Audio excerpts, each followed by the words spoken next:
çok sende yandı kalbim. Ve yatılı bölge okulunda boş bir araziye bakan çocukluğum. İlk defa bittiğine inandığım bu yaralı sevdanın ardından sonra sana verebileceğim tek bir şiir kaldı. Acaba sen bana ait neyi geri verebileceksin?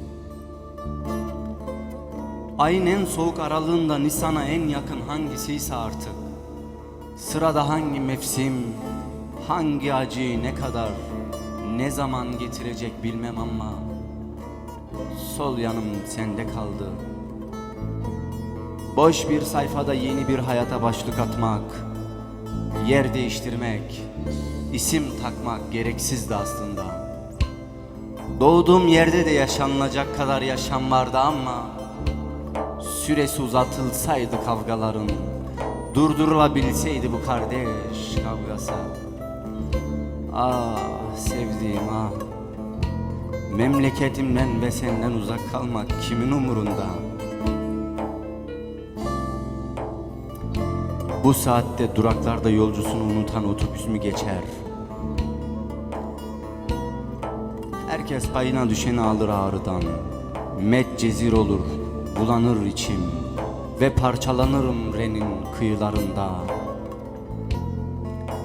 Anadolu'nun yıkık köylerinden gelip iltica kamplarında dalgın sevgilisi çok çare arayıp ama çok çaresiz bir yerde yüreği yanıyor diye kimin neyine? Çocukluğum, çirkin sokakların, sonra sanayilerde cirit atanların ve tiner içen çocukların arasında geçti. Hiç temiz bir gömleğim olmadı.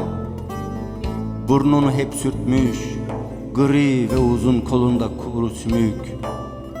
Hep kirli, hep kırışmış, nem tutmuş yaprakların arasında kaldı dizelerim. Ve işte böyle sevgili.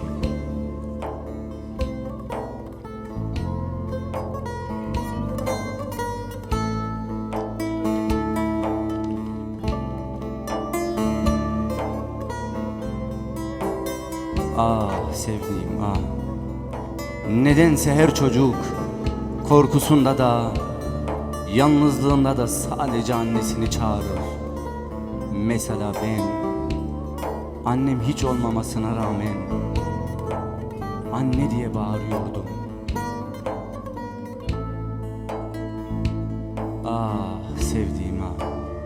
Hiçbir acıların açlığında, hiçbir yerde, mesela ıssızlıkta ve sokak kavgalarının hiçbir yerinde eve ağlayarak dönmedim.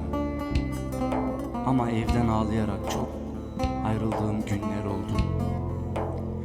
Kimsenin sofrasına tok buyurmadım. Hep ağaç, çöplerde ekmek kavgası. Oyuncaklarım hiç olmadı. Her çocuk gibi babamın kolunda gülmedim. Ah sevdiğim ah. Kayıplara karıştıktan sonra tek bir şey anladım ve gördüm. Hiçbir yıldızın benim için parlamadığını, hiçbir gecenin benim için şafağı doğurmadığını ve hiçbir arkadaşımın hiçbir zaman benim için ağladığını görmedim. Annem hiç olmadı sevgilim. Hep yarı çıplak gezdim.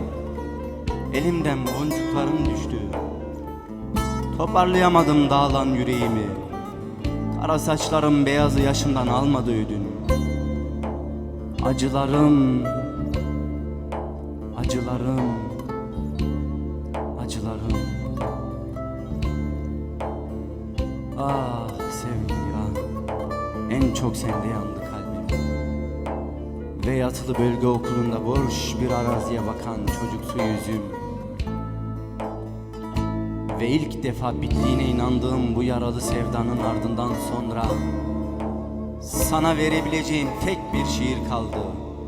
Acaba sen bana ait neyi geri verebileceksin? Neyi geri verebileceksin? Neyi? Evet. Evet. Teşekkürler. Çok sağ olun. Efendim bu şiir gerçekten belki iyi yorumlayamadım. Bu bende olan heyecandan olabilir diyorum. Bu şiir gerçekten doğru bir şiirdir. Benim annem vefat ettiğinde annemin mezarına gidiyordum. Nenem diyordu mutlak bu sefer annenle konuşacaksın diyordu. Ya diyordum ben ne söyleyeyim ona? Nenemin yanında hiçbir zaman konuşamıyordum. Ama okulda öğretmenler dövdüğü zaman veya moralim çok bozuk olduğu zaman, annesizliği hissettiğim zaman annemin yanına gidiyordum. Derdimi anlatıyordum. Ya da sevinçli günlerimde annemin yanına gidiyordum. Karnemi gösteriyordum. Tabii ki karnede kötü notları söylemiyordum. Diyordum belki kızar bana. O nedenle Allah kimseyi annesiz, babasız bırakmasın diyorum. Efendim konuklarıma geri dönüyorum bu arada. Evet. Hüseyin. Narinamın. Şimdi bu albüm gerçekten de yani güzel emekler verildi. Usta kişiler tarafından yapıldı. Bizzat kendim prodüktörlüğünü yaptığımda özellikle dedim ki ne Cizre'den çıkıyorsa kaliteli bir şey olması lazım ve sizler de dediniz. Teşekkür ederim. Kaliteli ise de neyse o olsun dediniz. Aynen Bu öyle. beni çok sevindirdi o zaman.